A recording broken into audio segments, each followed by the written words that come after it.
happy holidays, and welcome again to another edition of Ask Terri, your friendly neighborhood community manager. You can find me primarily at the 67 and Polk location of Chase Bank at our community center branch. So, to send those questions in, because you want to ask Terri, check out the links below for our social media posts.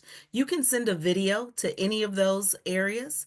Also, you can send an email to askterri.tde@gmail.com because I'm here with the Dallas Examiner. So you definitely want to reach out because you can't grow if you don't know. And you won't know if you don't ask Terri. So I'm here for all things financial for us to elevate and grow together. Now, let's get into the question for this month. Like I said, happy holidays. So I'm interested. What are we going to talk about today?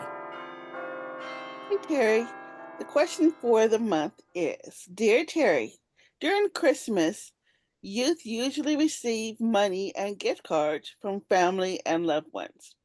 How can parents use this as an opportunity to teach about responsible spending and savings?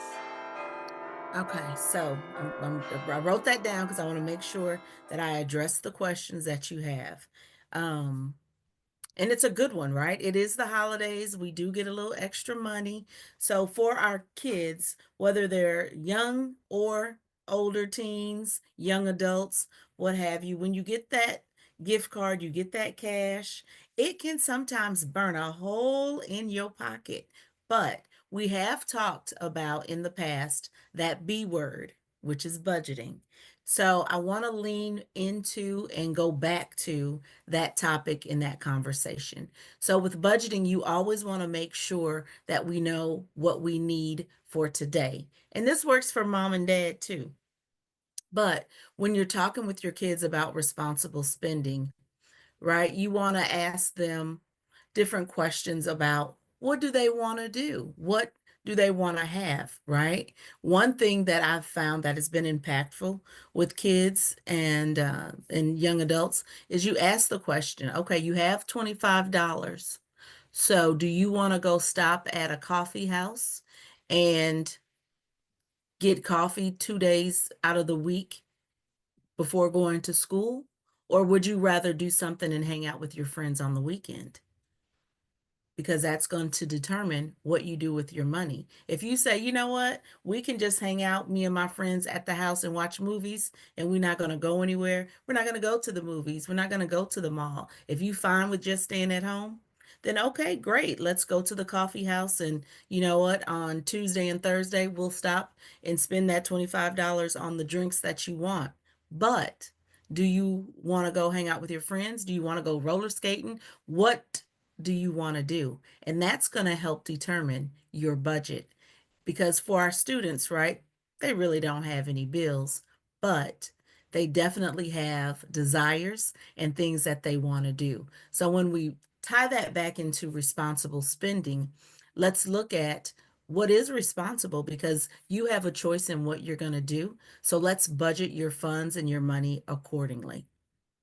You don't want to just blow it in the first week. You want to think about and talk with your kids, right? These are honest conversations. What do you have coming up? What are some things that you're going to do? And where do I need some help, right? Because you may have said, as the student, I want to get, I want the whole package for my senior pictures. Well, as the parent, I might say, you know what? We're going to get 4 poses. Now, if you want to get more than those 4 poses, I'm going to go on ahead and let you take care of that.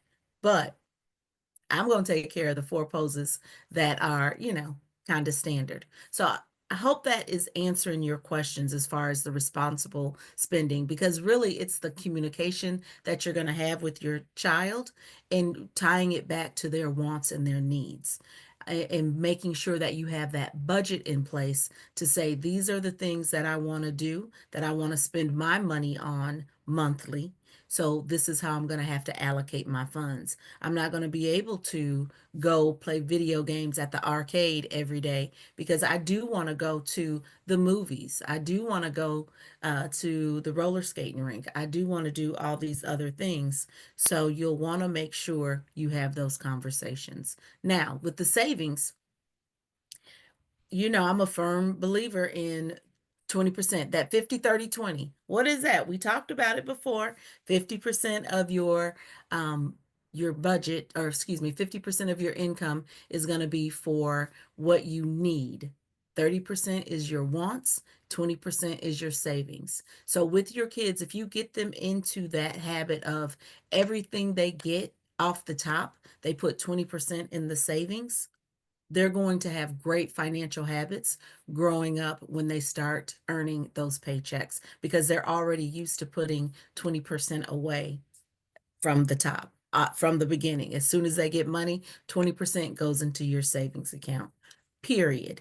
Now, because they are younger, they could probably do more, but if you require at least that minimum of 20%, I think that will go a long way into putting that foundation down for them to have really good financial habits moving forward and to have good savings for when they encounter an emergency or there's something that they just want to get for the holidays or for you as a parent, right? Because then it'll be a surprise and they don't have to ask you for the money to get your Christmas gift.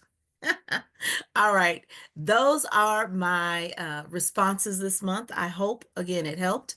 Happy holidays. I have to say, this year has been amazing. I have absolutely appreciated all the time that we've spent together, all the questions that you all have sent in. I am looking forward to 2025. Let's continue the conversation. But remember, you can't grow if you don't know, and you won't know if you don't ask Terri. So send me those questions. You can send the email to askterri at .tde@gmail.com, or you can send a video of your questions to any of the links below. Follow me with the Dallas Examiner, and I'm also on LinkedIn. Again, happy holidays. I look forward to 2025. Let's grow and elevate together. Talk to you soon.